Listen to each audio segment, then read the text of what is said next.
Today, Intel is screwing up left and right. Their next-gen desktop CPUs leak, AMD's completely changing their Ryzen naming scheme, and Nvidia is making a massive mistake.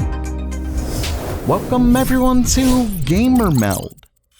First up for today, Intel finally made an official statement regarding all the issues with their 13th and 14th gen CPUs causing crashes in games. And all it does is make everything even more confusing. The statement was made to Hardware Lux, and it says, quote, "Several motherboard manufacturers have released BIOS profiles labeled Intel Baseline Profile. However, these BIOS profiles are not the same as the Intel default settings recommendations that Intel has recently shared with its partners regarding the instability issues reported on 13th and 14th gen K-SKU processors." They then go on to say that the baseline profiles appear to be based on older power delivery guidance, which is really weird because shouldn't Intel know? And they act as if they can't just ask motherboard vendors. It's such a weird response. They then claim to not recommend motherboard manufacturers use baseline power delivery settings on boards capable of higher, which sounds like they don't really want to lower settings at all. And shortly after all of this, it was found that Gigabyte has actually removed their latest BIOS with baseline support. Basically, this is an absolute crap show from Intel. It sounds like the company realized that their recommended settings really hurt CPU performance, so they decided to make new recommendations, but it's like they're throwing their motherboard makers under the bus at the same time. I'm sure this new profile will have higher power draw than the baseline profiles, and it's likely made specifically to get as close to the line before causing stability issues. Time will tell just how well this works out. But first, it seems like everyone's trying to steal your data. In fact, all 4 major cell phone carriers were recently caught illegally selling access to customer location data. Basically, no one's safe. But who are these companies selling your data to? Well, most of the time it's data brokers. These are the people whose entire job is to collect personal information and share it with the highest bidder. But here's the thing, it doesn't have to be that way, because today's sponsor actually helps you take back your data. It's called Delete Me, and it's an online service that contacts data brokers and forces them to delete your data, from phone numbers to addresses and more. Plus, they monitor the sites to repeat the removal process anytime they get new information on you. Just last year, data brokers exposed sensitive information on US military members, so don't let them take your data. And today, when you visit joindeleteme.com/meld and use the promo code MELD in all caps at checkout, you'll get 20% off your Delete Me US consumer plan. Once again, that's joindeleteme.com/meld and use code MELD.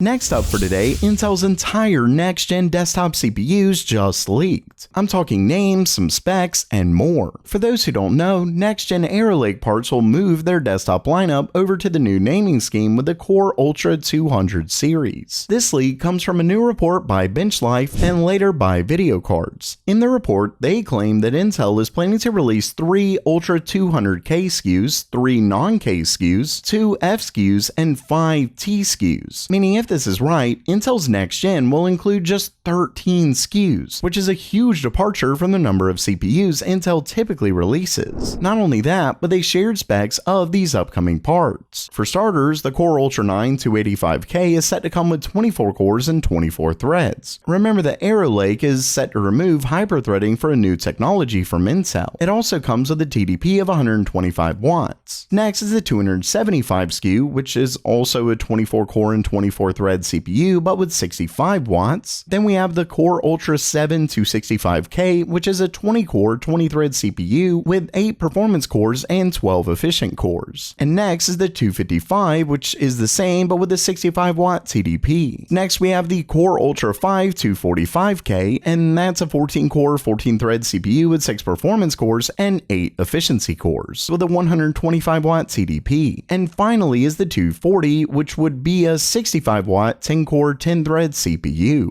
Ultimately, Intel's next gen parts are clearly moving fast and should be ready to challenge AMD's next gen Ryzen.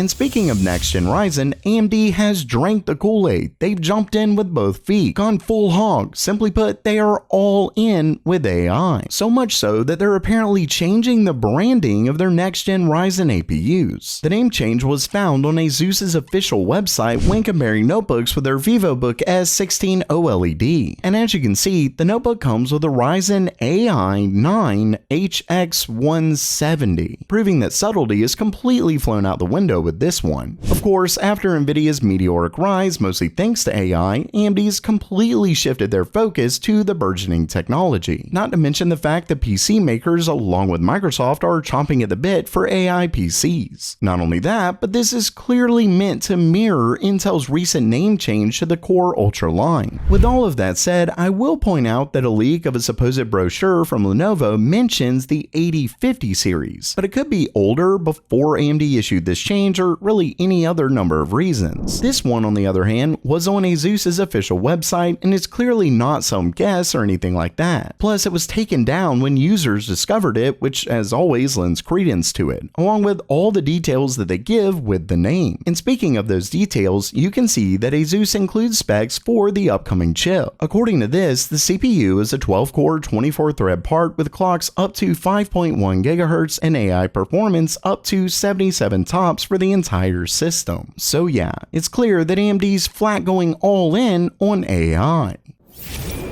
And lastly for today, I recently discussed a rumor that makes it clear Nvidia is getting worried about AMD's next-gen Strix Halo series. Simply put, their high-end RTX 50 notebook GPUs are said to be much closer to their desktop parts. Unfortunately, a new leak from Moore's Law is Dead gives us much worse news about their lower-end card. According to him, Nvidia's RTX 5060 still comes with a measly 8GB of VRAM. Now this does mostly seem to be for their notebook card, but given the mobile 4060 comes with the same 8GB as the desktop variant does now, the desktop 5060 will likely come with the same as well. And if that's true, I've honestly got to say it's completely unacceptable. Don't forget that while Nvidia's higher-end 5000 series are leaked to launch this year, their 5060 likely won't release until 2025, which means in 2025, once again if this is right, Nvidia would be releasing a brand new GPU with just 8GB of VRAM. That's flat not okay.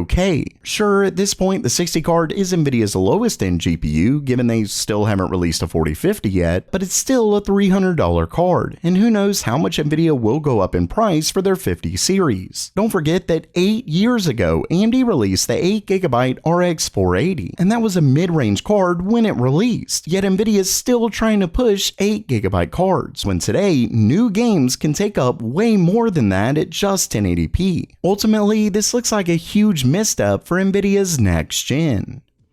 So while that does it for today, are you willing to buy an 8GB card in 2025? Let me know down in the comments below. And don't forget to try out Delete Me at joindeleteme.com/meld, code MELD. And as always, have a great day.